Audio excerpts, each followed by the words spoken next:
Hello everyone, this is a short video of my thoughts about credit cards. This is a quick subject of you do not want to fall back on credit cards, on credit. This is a very classic way of thinking of a lot of people have credit cards or it's in their drawer, sock drawer, for an emergency, right? Like think of the 2008 financial crisis, especially was a big one, or COVID, or maybe someone in your family dies or a pet, you or a family member needs an emergency surgery. So that's how people generally get into big doo-doo, right?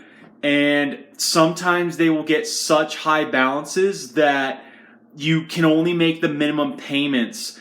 And that's how the borrower becomes slave to the lender. I'm not a religious person, but I believe that is in the Bible of the Old or the New Testament of you could get a balance in the thousands or tens of thousands, and with minimum payments, literally, if you go use an online minimum payment credit card calculator, you literally would have this debt of high interest credit card of you are paying the lender for about 5 to 7 to 10 years before you even pay that off. And it originally wasn't even that much money, right? So honestly, the wise person in this situation is like your grandma or your great grandma. Remember how your grandparent or your grandma always told you to save for a rainy day, right? That was kind of people that lived through the Great Depression. If someone lived through it or was a young person, it always stuck with them, right? And I guess history repeats itself of we all kind of forget about that over time. So instead, I was trying to give a classic scenario how, one way you get into major credit card debt is people with spending problems, right? Like retail therapy, if you guys know what that is, or shopaholics. But I was talking about that second example of you use credit as your emergency backup. But the correct logic, and I'm not a financial advisor, I'm just regurgitating things that I read and Dave Ramsey, is to have an emergency fund, right? Like baby step one of the Dave Ramsey plan is to save $1,000. And I know that's not a lot of money nowadays, right? When he probably wrote that in the late 90s to the very, very, very early 2000s. He probably wrote that in 2001 or 2002, 3 or 4. $1,000 is not a lot nowadays, right? But that's not the full emergency fund.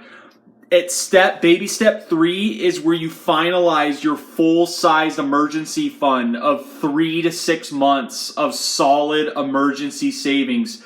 For whatever happens, if your engine falls out of your car, or you need a new transmission, or your pet needs an insane surgery, or you're out of work, just something really bad happens, and probably will happen. That's why people buy insurance, right? Health insurance, life insurance. That's what the emergency fund is for.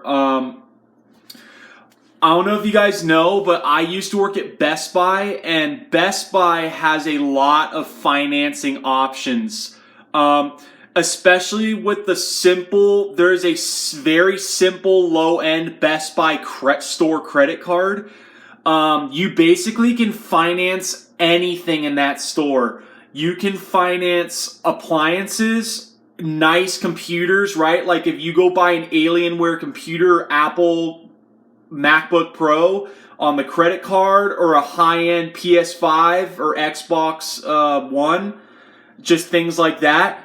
You literally, over certain spending thresholds, can finance that product for 12 to 18 to 20 months of zero interest with minimum payments. So people load up on things on credit, like, you'll go buy a major purchase or furniture and finance it. A lot of people, just like Dave said, go, oh, well, next time I get a paycheck, I'll just, pay that thing off or pay it down.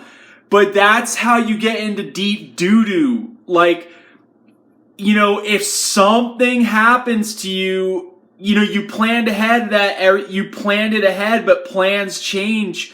And if you have some major issue, or like, your pet needs a surgery, and now that's just how bad stuff happens.